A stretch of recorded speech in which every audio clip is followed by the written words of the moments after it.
हम सब जो हैं ज़िंदगी में बहुत मसरूफ़ हो गए हैं, इतने मसरूफ़ कि हमें ये भी याद नहीं रहता कि हमने आखिरी बार दिल की बात किसी से कब की थी। क्या आपके पास कोई ऐसा है जिससे आप खुलकर बात कर सकें? अस्सलाम वालेकुम, आप देख रहे हैं इन्फॉर्मेशन नॉलेज आमिना, जहां हम बात करते हैं उन एहसासात की जिन्हें हम महसूस तो करते हैं मगर बयान नहीं कर पाते। और अगर आप मुझे टिकटॉक पे देख रहे हैं तो हम जो देख रहे हैं आमिना असद मुगल। ये कहानी है ज़ैनब की। ज़ैनब एक बहुत मेहनती लड़की थी। उसकी ज़िंदगी में सिर्फ एक ही चीज़ थी, काम काम और सिर्फ काम। ना दोस्तों के लिए वक्त, ना रिश्तेदारों के लिए, ना किसी से बात करने का मौका। एक दिन ज़ैनब एक स्कूल गई। वहाँ उसने दो ख़वातीन को देखा।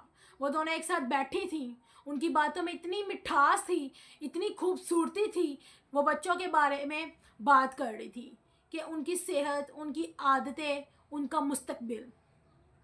ज़ैनब उनकी बातें सुन रही थी और वो सोचने लगी, ये लोग कितने खुश नसीब हैं, इनके पास कोई है जिससे वो अपनी बात कर सकती है।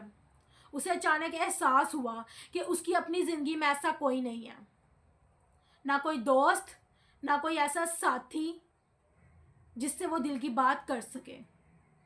हम सब यही गलती जो है ना करते हैं। हम समझते हैं बस काम करते रहो, बस पैसा कमाओ, बस आगे बढ़ते रहो। लेकिन हम ये भूल जाते हैं कि इंसान सिर्फ मशीन नहीं, उसे एक दिल का सुकून भी चाहिए। ज़िंदगी में कामयाब होना ज़रूरी है, लेकिन खुश रहना उससे भी ज़्यादा ज़रूरी है। एक ऐसा इंसान, एक ऐसी कंपनी, एक ऐसा साथी लाजमी होना चाहिए जिसके साथ आप अपनी बातें शेयर कर सकें, हल्का कर सकें और अपने फ्यूचर प्लानिंग कर सकें, हंस सकें, रो सकें। अगर आपके पास सब कुछ है लेकिन बात करने वाला कोई नहीं, तो यकीन माने आप अंदर से अकेले हैं। ज़ैनब ने उसी दिन फैसला किया कि वो अपनी ज़िंदगी में सिर्फ काम नहीं रखेगी, बल्कि एक ऐसा रिश्ता भी बनाएगी जहाँ वो खुद को खुलकर बयान कर सके। अगर आप भी खुद को इस कहानी में महसूस करते हैं तो कमेंट में लिखें, मुझे भी एक ऐसा सच्चा साथी, एक ऐसा पार्टनर चाहिए। और उस वीडियो को शेयर करें, शायद किसी और को भी इसकी ज़रूरत हो।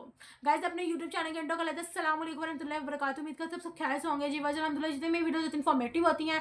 आज हमने बात की ऑब्जर्वेशन, किस चीज़ की, कि लाइक इमोशनल ऑब्जर्वेशन थी और वो रिलेटेबल थी, ठीक है, किससे, लाइफ के साथ, ठीक है। और हमारी सोसाइटी में इस चीज़ को काफ़ी ज़्यादा हाईलाइट भी किया गया है, ठीक है।